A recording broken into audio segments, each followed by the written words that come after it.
Hi everyone and welcome to my channel. Today, I have a jaw-dropping true confession that's been taking Reddit by storm. This story is about a woman who slept with her fiancé's father. This garnered thousands of reads, upvotes, and comments. I can't wait to share it with you and hear what you think. But before we dive into the full confession, let's take a look at some of the most compelling reactions from Reddit users. Trust me, you won't want to miss this. Regular Bat 4449 writes, "Did you tell your mother? Personally, I think you handled it well considering."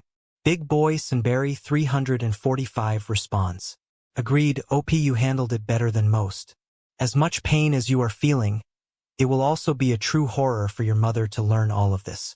It will be incredibly difficult for you to hear, see, or bear witness to the aftermath of what your mother may do or how she will react beyond what has already transpired. Get yourself into IC, ASAP, and inquire about family counseling for you, your mom, and anyone else who will need to heal from this. I pray you are able to recover from this as quickly as possible." Celestia68 writes, "For real, they don't deserve to have a good life with each other. Send it to everybody y'all know. Hell, even send it to just locals. They can't just sit there and be happy after ruining two families." Red Crane Lives writes, "So glad you found out before the wedding. Okay, let's get into the story. My fiancé cheated on me with my father. Me 27M, fiancé 26F, call her L. My father 52M, call him B. My mother 50F, call her R. Like many who've had something like this happen, I never thought something like this would happen to me. But here we are. I've never used Reddit, but I've seen stories from here on TikTok, so I thought I'd give this a shot for any advice you all could give me. From listening to some other stories, you all like backstory.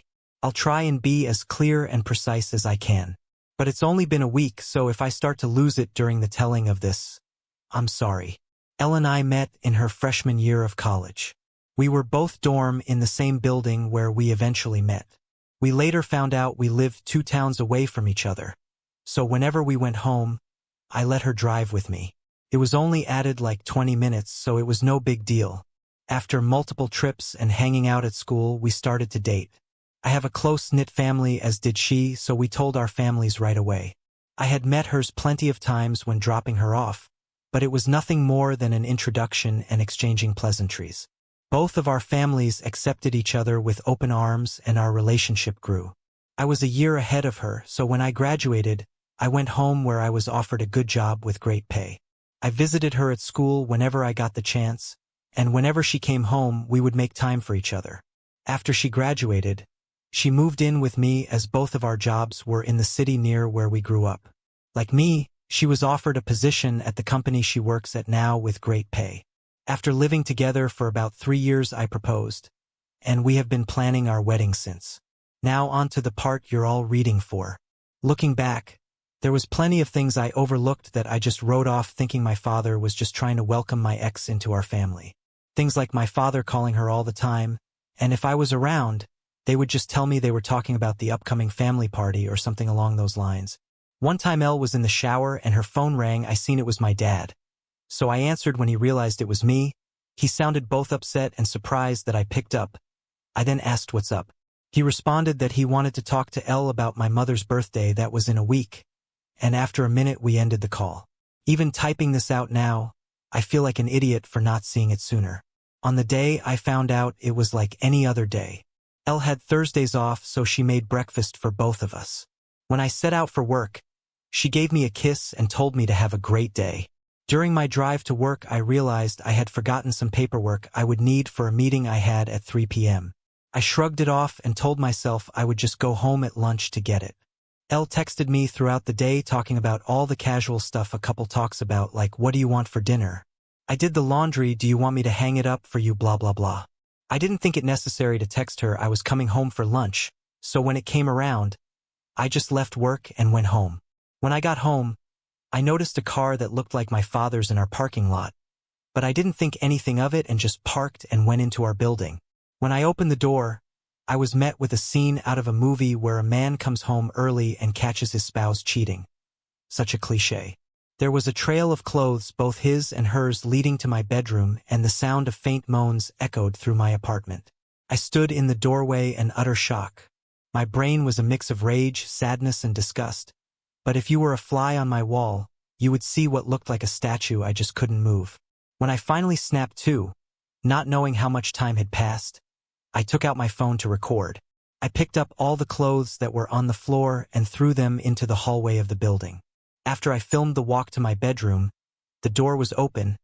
I stood in the doorway filming for about a minute, then flipped on the lights. They both jumped at the sudden light and looked at me, and to my utter shock, it was my father in the bed with her. After the initial stun, my father noticed I was recording and started to panic, trying to find anything to cover himself with and telling me to stop recording. He found a towel and wrapped it around himself and started to walk toward me. I told him, if you don't want to get hurt, stop coming to me. He either didn't care or didn't hear me and reached for my phone. I hit him square on the jaw. His head bounced off the door and slumped to the ground. I pointed the camera at Elle and said, "Concerned about your friggin' buddy? But nothing to say to your fiancé." My father woke up after about a minute nap, and I told him I just needed to come pick something up for work. So I'm heading back now. If either of you pieces of SHs are here, when I get back I'll send this video to everyone you know. I ended the video, looked at my dad, who was still coming to, and said, "You're dead to me, you're no longer my father. But you might want to go home and talk to Mom, because I'll be talking to her very soon."